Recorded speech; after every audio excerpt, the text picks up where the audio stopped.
유충 사태가 인천 부평구와 계양구로 확산하며 민원이 이어지고 있습니다. 정수장 시설 운영에 문제가 없는지 전문가와 함께 이야기 나눠봅니다. 인천 수돗물에서 유충이 나온 이후 전국 각지에서 의심 신고가 잇따르고 있는데요. 지역의 정수장 현장을 직접 살펴봤습니다. 옹벽에 균열이 발생했다는 제보가 들어왔습니다. 행정당국은 안전하다고 하는데 주민들은 걱정이 늘고 있습니다. 21일 밤 인천 서구의 한 화학제품 제조 공장에서 폭발 사고가 발생했습니다. 안타깝게도 한 명이 숨졌습니다.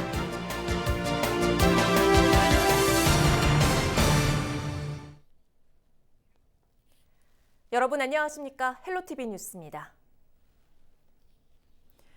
옹벽이 무너지면 토사가 쏟아져 내리면서 큰 피해로 이어질 수 있는 만큼 철저한 대비가 필요한데요.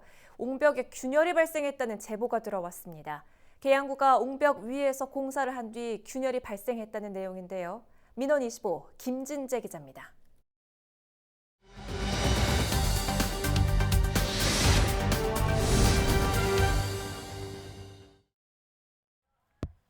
계양구 이막동의 한 주택가.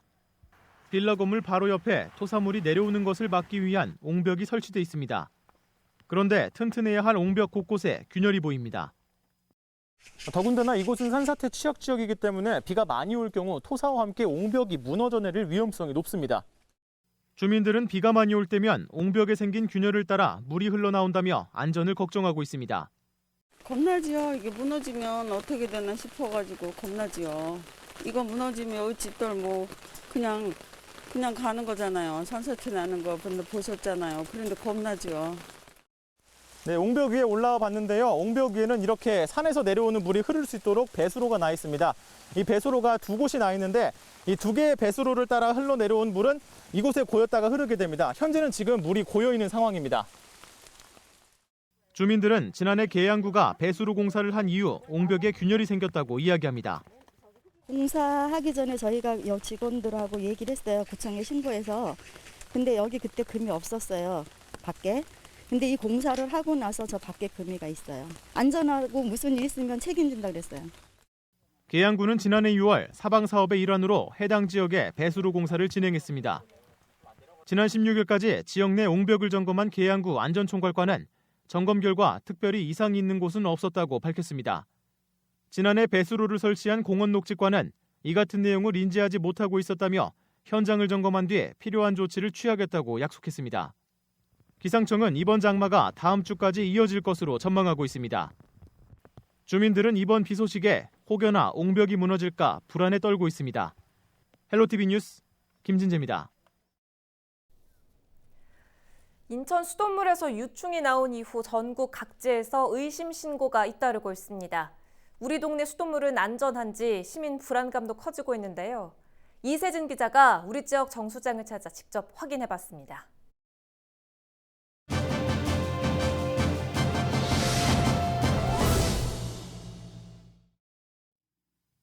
인천 수돗물에서 유충이 확인된 이후 불안은 인접 지역으로 번졌습니다. 시민들의 의심은 깊어졌습니다. 우리 동네 수돗물은 과연 안전한 걸까? 인접 지역인 경기도 김포의 한 정수장을 찾았습니다. 유충이 나왔다는 인천 공촌 정수장과 같은 활성탄 여과제를 사용하는 곳입니다. 정수 중이었던 물을 모두 빼고 바닥에 가라앉아 있는 활성탄을 살펴봤습니다. 유충의 알은 육안으로도 확인 가능한데 눈으로 보기에 깨끗합니다. 저희 여과지는 7월 16일 날 환경부하고 합동 점검도 했었고 저희 자체 점검 결과 특이점은 발견 안 됐고 여과 작업에 사용되는 활성탄은 40시간에 한 번 거꾸로 세척하는 작업을 거칩니다. 한 번 씻어낼 때마다 오염된 물 500톤 정도를 버리는데 이 과정을 반복하면서 벌레가 서식하기 어려운 환경을 만듭니다. 저희 시설 용량의 한 90%를 돌리기 때문에 저희 같은 경우는 타 정수장보다 역세 시간도 주기도 짧고 그래서 만에 하나 들어간다 그래도 번식 같은 경우는 불가능한 지금 환경이 조성되어 있습니다. 보다 정밀한 상태를 확인하기 위해 여과지동에 있던 활성탄 일부를 꺼내 검사실을 찾았습니다.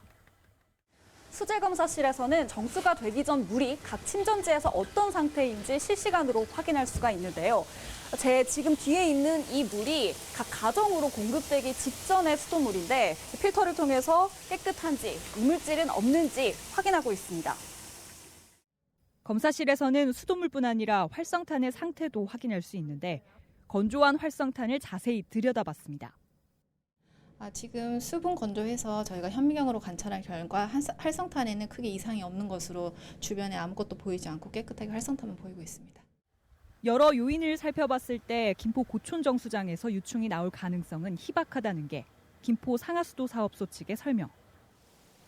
그러나 시민들의 불안감이 늘어난 만큼 정수장 시설을 보완하고 민원 현장을 점검하는 현장 기동반도 꾸렸습니다.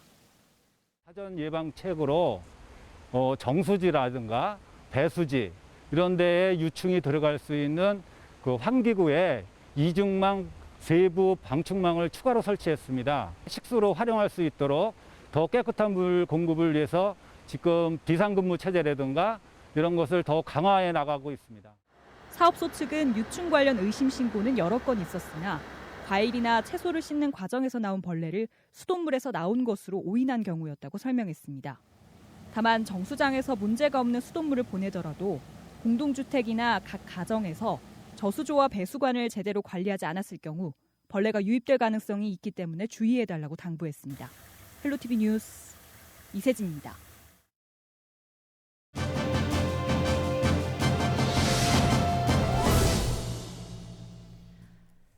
인천에서 수돗물 유충 관련 민원이 끊이지 않고 있습니다. 독고석 단국대학교 토목환경공학과 교수와 관련된 이야기 나눠보죠. 교수님 반갑습니다. 수돗물 유충 사태가 지금 전국적으로 확산되는 모양새인데요. 인천 지역 수돗물 유충 관련 신고는 계속 나오고 있습니다. 지금 상황 어떻게 보고 계십니까? 예. 어제 환경부에서 발표한 바에 의하면 5곳 정수장이 추가로 유충이 검출이 되었다고 발표를 했습니다. 총 7곳으로 발표를 했는데요. 사실 최근에 그 인터넷 기사를 보게 되면 서울, 파주, 부산을 거쳐 전국적으로 동영상이라든가 기사들이 계속 속속 올라오는 걸 보면 어떻게 보면 전국적으로 굉장히 시민들이 불안해할 것으로 생각을 합니다. 네. 그런데 사실 여기서 구분해서 좀 생각을 해야 되는 것은 이것이 과연 정수장에서 기인된 것인지 아니면은 각 가정의 어떤 위생 문제라든가 아니면 지역에 따른 어떤 특이한 상황 때문에 이것들이 발생된 것인지는 구분해서 이거를 인식을 하시는 것이 불안감을 좀 줄이지 않나 그렇게 생각을 하고 있습니다. 아직 정확한 원인이 밝혀지진 않았잖아요. 공촌정수장이나 부평정수장의 경우에 있어서는 활성탄 여가지 문제가 원인으로 지목이 됐는데 이 깔따구 유충이라는 게 정확히 뭔지 좀 알려주시고요. 유충이 발견된 수돗물을 먹어도 괜찮은 건지도 궁금하거든요. 네, 검출된 이 소위 깔따구라고 하는 것은 그 원어로는 이제 캐로노무스라고 하는 이 곤충인데요. 2가지 종류가 검출이 됐어요. 안개무늬 날개 깔따구하고 등 깔따구라는 것으로서 이제 어떻게 보면 이 성충이 다만 2cm 정도 되는 거고요. 우리가 왜 이렇게 고수부지라든가 이런 데 자전거를 타고 많이 다니고 강변을 따라 다니면 눈으로 들어가고 이러한 것들이 바로 깔따구인데요. 이것이 1급수에서 4급수까지 존재하면서 알을 까고 거기서 이제 성충이 되고 있습니다. 그래서 이제 이것에 대해서 사실은 좀 문제가 되고 있는데요. 과연 이것들의 깔따구가 수중에 있을 때 그 물을 먹어도 되느냐? 이 부분에 대해서는 국내에서는 어제 국립과학원에서는 유해성이 발표된 바가 없다 최근에. 그렇기 때문에 어떻게 보면은 유해하지 않다라고 저희가 이제 받아들일 수는 있는데요. 네. 미국의 사례를 보게 되면 미국은 최근까지 한 5곳 정도에서 과거에 이런 깔따구가 수돗물에 공급된 적이 있었습니다. 그때 이제 물이 안전하지 않으니까 끓여 먹어라. 그리고 가급적 이것을 생활용수로만 사용하라. 이러한 어떤 지침들을 내려줬기 때문에 네. 저희 환경부에서도 아마 그렇게 비슷하게 이번에 지침을 내린 걸로 알고 있습니다. 그래서 사실 이제 어떻게 보면 사람들이 어떻게 받아들이냐에 따라서 이 물을 먹어야 되느냐 마셔야 되느냐는 이러한 외국의 사례라든가 환경부의 발표에 따라서 하시면 되지 않을까 그렇게 생각을 합니다. 네. 처음 인천에서 그 수돗물 유충 신고가 접수된 이후에 지금 전국적으로 확산되고 있습니다. 그 원인을 어디에서 찾아볼 수가 있을까요? 예, 이것이 전국적으로 확대되고 있는 것은 사실은 여름철이기 때문에 이러한 사실은 굉장히 많은 그러한 그 곤충들이라든가 이런 것들이 늘어나고 있고요. 또 최근에 이러한 코로나로 인해 갖고 활동들이 많이 줄잖아요. 그러다 보니까 이 동물이라든가 이런 것들이 굉장히 많이 곤충을 포함해서 이게 아주 그 대량 증식되고 있는 것이 아닌가 그렇게 추측을 합니다. 네. 반면에 이제 이러한 원인들이 과연 왜 거기다가 유충이 알을 깠는지 이 부분에 대해서는 사고 지역 내로 좀 제한을 해야 될 것 같고요. 이 사고 지역에서는 이러한 그 소위 지금 발표되고 있는 바와 같이 지금 조사단이 지금 조사 중에 있지만 고도정수 처리라고 하는 부분, 특히 활성탄이 운영이 좀 미숙하게 된 것이 아니냐. 또 하나는 거기에 그 운전 인력들이 이런 관리를 하는 데서 좀 미숙하게 운영이 한 것이 아니냐. 뭐 이러한 가정하에 저희들이 전체적으로 조사를 하고 있고요. 장기적으로는 이러한 것들을 조금 운전 인력이라든가 또 현장 이 활성탄에 관련된 이 뭐 유충이 누출되는 그러한 어떤 구조적인 문제점들도 같이 지금 검토를 하고 있는 상황입니다. 네, 특히 인천은요, 이 붉은 수돗물 사태가 벌어진 지 불과 1년 만에 또 다시 이런 일이 일어나면서 수도시설 관리가 도마 위에 올랐는데 어떤 대응책이 필요하다고 보십니까? 예, 그 인천 시민들한테는 참 너무 어떻게 보면 수도인으로 한 사람으로서 참 안타깝고 죄송스러운 마음이 드는데 이것이 이 1년이 지났는데 이런 문제들이 생겼다고 하는 데 대해서 인천시도 제가 보면 좀 깊은 책임을 통감하고 좀 개선책을 내야 되는데 네. 첫 번째로는 저 생각에 고도정수 처리라고 하는 이 시설에 대한 전체적인 점검이 좀 필요하고요. 특히 지금 전국적으로 49개 고도정수 처리 정수장을 다 점검하고 있는데 이 뭐 이런 깔따구라든가 곤충이 들어갈 수 있을 정도의 방충망 시설이 없는 곳도 있고 또 뭐 미흡한 것도 있고 그래서 이제 일단 방충망이라든가 또 이런 알을 까지 않게 하는 그러한 잔류오존이라든가 이런 것들을 좀 더 온도를 높여서 아예 그 곤충들이 접근을 하지 못하게 하는 그러한 대비책들이 같이 검토되어야 될 것으로 생각을 하고요. 장기적으로는 아까 말씀드린 것처럼 이 정수장 운전 요원들을 조금 더 전문화시키고 교육시켜서 이러한 사고가 다시는 재발하지 않도록 인력을 좀 고도화시키는 것들이 필요하지 않을까 그렇게 생각을 합니다. 네, 말씀 여기까지 듣겠습니다. 고맙습니다. 독고석 단국대학교 토목환경공학과 교수와 이야기 나눠봤습니다.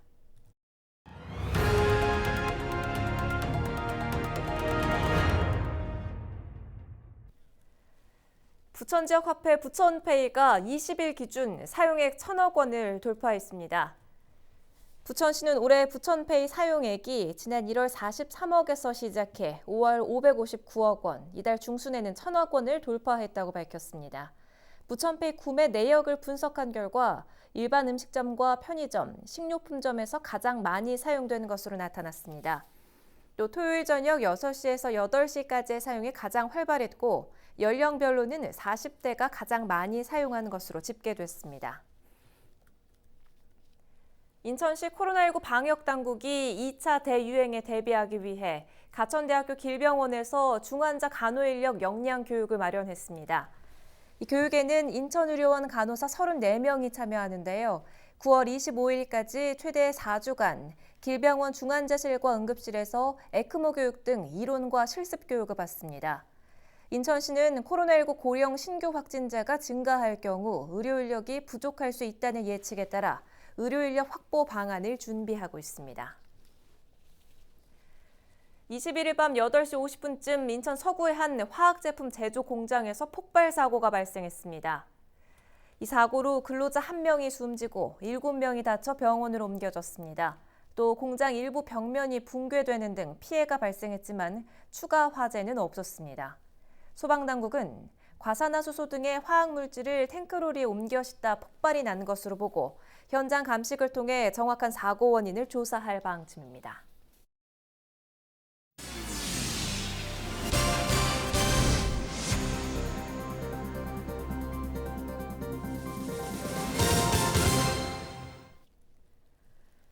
인천시가 한국토지주택공사, 인천도시공사와 함께 인천 계양 테크노밸리 공공주택지구 공동사업시행 기본협약을 체결했습니다.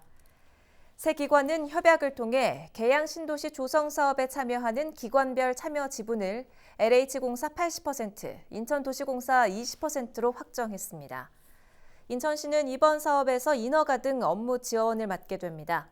계양신도시는 지난해 10월 지구 지정 이후 올해 중으로 지구 계획 승인 신청이 이루어질 예정입니다. 경기도가 고금리 사채 피해를 입은 저신용자에 대한 지원에 나섰습니다. 지원 대상은 7월 1일 이전 불법 사금융 이용으로 피해를 입은 신용등급 7등급 이하의 경기도민입니다. 지원 규모는 연 1% 이자율에 300만 원까지이며 경기도 서민금융복지지원센터를 방문하면 신청이 가능합니다. 코로나19 확산을 막기 위해 문을 닫았던 경기도 내 산림휴양시설들이 다시 운영에 들어갔습니다. 경기도는 수도권 방역 강화 조치 조정 방안에 따라 자연휴양림 16곳과 수목원 20곳 등 36곳의 산림휴양시설을 점진적으로 개장한다고 밝혔습니다. 다만 산림휴양시설 내 전시관과 목재문화체험장 등 일부 실내시설은 다음 달 초 개장할 예정입니다. 방문자들은 30초 손씻기와 거리 두기 등 개인 방역 5대 수칙을 준수해야 이용할 수 있습니다. 부평구가 인천시 지체장애인협회 부평구지회와 부평구 장애인 편의시설 기초지원센터 운영을 위한 업무 협약을 체결했습니다. 이번 협약에 따라 부평구는 지회 사업비를 지원하게 되는데요. 지회는 장애인 편의시설 기초지원센터를 운영하면서 편의시설 설치에 필요한 기술과 매뉴얼 개발, 편의시설 설치 실태 조사 참여 등 편의 증진 사업을 추진할 예정입니다. 부평구는 장애인 편의시설 기초지원센터 운영으로 장애인과 노인, 임산부 등의 편의시설 접근성이 좋아질 것으로 기대하고 있습니다. 계양구 효성일동보장협의체가 지역의 어르신 10명께 어르신 보행기를 전달했습니다.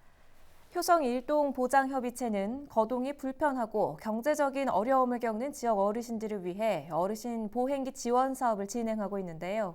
이은곤 효성일동보장협의체 위원장은 평소 어려운 형편에 버려진 유모차를 끌고 다니는 어르신들을 볼 때 마음이 아팠다며 이번 사업을 통해 어르신들께 조금이나마 도움이 될 수 있어 기쁘다고 전했습니다. 날씨 정보입니다. 잔뜩 흐린 하늘에 곳곳에서 비가 이어지겠습니다. 목요일 아침 22도로 시작해 낮에는 24도까지 오르겠는데요. 한낮 기온이 그렇게 높지는 않지만 습도가 높아서 체감상 더 후텁지근하겠습니다. 당분간은 비 소식이 잦겠습니다. 잠시 소강 상태에 들다가도 장맛비가 쏟아질 우려가 있으니까요. 다음 주까지는 가방에 작은 우산 하나 챙기셔야겠는데요. 비가 내리면서도 기온이 크게 올라 덥겠습니다. 전국 대부분 지역에 장맛비가 내리겠습니다. 목요일까지 남해안과 제주도 또 지리산 부근에는 최고 120mm 이상, 수도권과 그 밖의 남부지방을 중심으로도 많게는 80mm의 제법 많은 비가 쏟아지겠습니다. 비로 인한 피해 없도록 철저히 대비하셔야겠습니다. 우리 지역 바다 날씨입니다. 해상에도 역시 비가 내리겠고 파고는 1에서 2.5m로 일겠습니다. 생활지수입니다. 빨래와 세차하기에 적당하지 않겠고요. 운동도 다음으로 미루시는 게 좋겠습니다. 외출할 땐 우산 꼭 챙기시고요. 자외선 지수는 그리 높지 않습니다. 날씨 정보였습니다.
헬로티비 뉴스를 모두 마칩니다. 저희는 언제나 여러분 곁에 있겠습니다. 고맙습니다.